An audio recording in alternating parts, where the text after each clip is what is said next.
sabe, criar para a vida, porque uma criança que aprende quais são as questões da vida, gente, você não falar com a criança sobre a morte, que ela existe, que ela tá ali. Eu vejo tanto jovem quando perde alguém, entra numa depressão profunda, não consegue sair de lá, tem gente que se mata depois que alguém morre.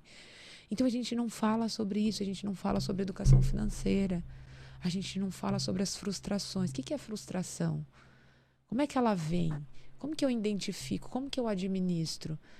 A gente tem que falar menos sobre profissão com as crianças e mais sobre a vida. Não tentar esconder isso, né? Que Porque se a gente antigamente fala escondia. sobre a vida, sobre equilíbrio, sobre quem você verdadeiramente é antes dos seus traumas acontecer, você vai ser um profissional de sucesso independente da profissão que você escolher. Sim. Porque quando você vai para essa profissão, você vai lidar com frustração. Você vai lidar com um patrão chato. Você vai lidar com as dificuldades da vida. É a vida. Mas se nos ensinarem isso lá atrás, que a vida é um desafio, que você vai passar por isso e você consegue driblar isso, não importa se você é engenheiro, se você é pedagogo, se você é faxineiro, você vai falar, eu sei gerenciar isso, eu vou ter permaneço tendo sucesso naquilo que eu estou inserido. Então, acho que pensar nesse lugar é um ponto muito importante. Outro ponto é essa questão da educação. Realmente, antigamente, as pessoas até falavam assim, nossa, minha avó teve 14 filhos, eu tenho um, fico louca. Só que a minha avó era essa cultura, a mulher ficava em casa, o papel dela era cuidar dos filhos, né? Essa questão machista, desturpada, isso é horrível. Se você pensar, é uma prisão. Exato. Então assim, olha, você está aqui para produzir filhos e eu estou aqui e lavar pra a louça para mim, negócio. minhas roupas. Exato, quando eu chegar eu quero... Olha, então o que a gente precisa... Agora, para que essas crianças não fiquem desassistidas, é que o homem e a mulher tenham o equilíbrio. O mundo também, as pessoas falam que está mais difícil. Eu acho que a gente precisa revisitar. Eu acho que no trabalho hoje você tem mais flexibilidade.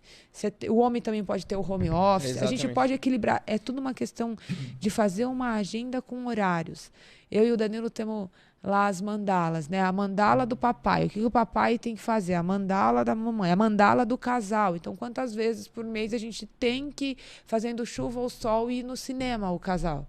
Quantas vezes a gente tem que ir no parquinho e tem que ficar olhando para aquela mandala? Senão a gente é engolido e se perde. Sim. E aí mantém a qualidade. Porque hoje não é mais sobre quantidade de tempo que você fica com o seu Não, filho. é qualidade. É a qualidade que você dá, porque você pode ficar 2 horas, mas é 2 horas assim, celular desligado, televisão desligada, e a gente aqui vivendo isso. Porque a criança, quanto mais você fica com ela, mais ela quer que você fique.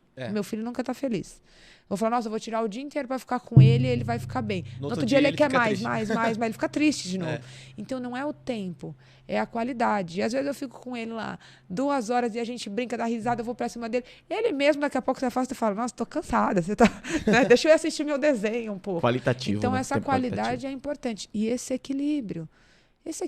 O homem consegue conciliar também os horários dele, a mulher também consegue. A gente tem que ter essa mandala de gente, a gente faz gestão da empresa, gestão de estudo, a gente não faz gestão da casa. Família. Que momento que fica bom aqui para os dois? De que dia que você fica? Que hora que você vai para a academia? Que hora que eu vou?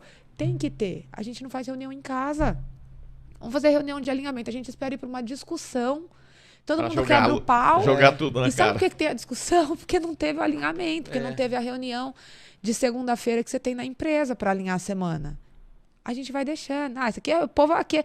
Danilo é obrigado a me suportar, fazer reunião para ele. A gente vai pensando isso. E é aí que o casamento vai se destruindo, que a criação da criança não vai acontecendo, porque a gente não faz gestão, autogestão, e não faz a gestão da casa, faz a gestão da empresa. A empresa brilha.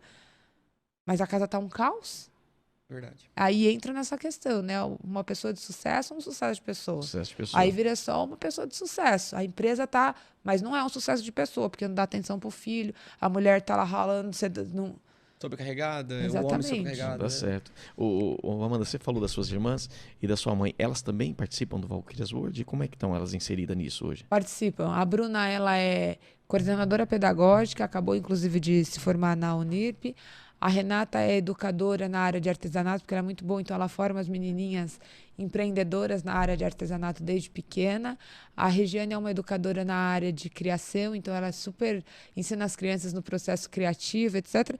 E minha mãe, Antes do Apolo nascer, ela era da cozinha, que ela ama cozinhar. Depois que o Apolo nasceu, eu falei, mas não vai poder continuar trabalhando aqui, não, que o Apolo precisa de você. Então, hoje ela me ajuda muito com as questões do Apolo, não mais na organização, mas a Amanda, pessoa física. Mas a gente é tudo juntinho, Tudo assim. E junto. o meu Cara, pai que não, meu pai tá em outro casamento, casou, a gente quase nem se vê, a gente se vê mensalmente, assim, mas a gente é apaixonado, assim, pelo outro, se respeita muito.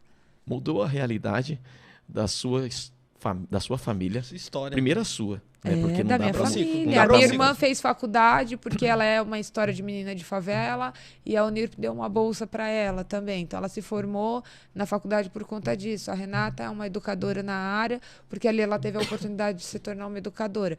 Mudou, Você quebrou o ciclo, né? quebrou o ciclo e os filhos delas não vivem mais essa situação em que a gente viveu lá atrás, né? Que legal. Você tinha falado uma coisa que favela, que significa favela que você falou? Não tinha- Favela é o nome de uma O flor. nome de uma Era flor. uma flor. Que eu Ah, achava que era nome de Valkyrie.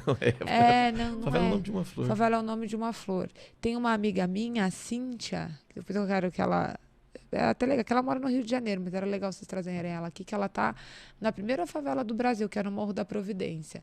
E foi lá que eles encontraram essa flor chamada favela, e quando eles começaram a montar as suas casas, os seus lugares lá, eles pegaram o nome dessa flor e nomearam o espaço onde eles estavam ocupando e deram o nome de favela. Mas é o nome de uma flor, que vivia no alto do morro. E Valquírias, você me disse que em algum idioma aí tem alguma coisa Na a ver mitologia nórdica são guerreiras, mas Paulo Coelho escreveu um livro sobre as com as valquírias, Valquírias. que são as guerreiras da mitologia nórdica. Mas quando eu coloquei, foi em homenagem à minha professora. Sim. E quando me perguntavam assim, Amanda, você colocou as valquírias por causa de Paulo Coelho? Como eu era 19 anos e, assim, não estava lendo livros, né? Assim, Sim. então eu nem sabia quem era Paulo Não tinha Coelho. nada a ver, cara. Quando a pessoa Mago. perguntava, eu falava assim, quem que é Paulo Coelho? Pode Aí crer. depois eu fui procurar e aí eu olhei, eu vi que tem muita sinergia, inclusive, que elas resgatavam as almas feridas, eu achei Foi muito uma consequência. interessante. Foi uma Coincidência. coincidência. Mas com muita sinergia, foi uma Sim. coincidência Sim, pô. muito sinérgica, eu achei incrível. Assim. Depois eu fui ler, eu falei, pô, faz todo sentido. Pode falar. E aí a principal valquíria da mitologia nórdica chamava Bruna, e uma das meninas que tá aqui que toca tambor chama Bruna. Então você vai olhar, a minha irmã chama Bruna, né, que se formou por... Então você vai olhando, você vai falando, beleza, isso aqui estava desenhado em algum lugar também. Será que é coincidência mesmo? Pode ser que sim, pode ser que não.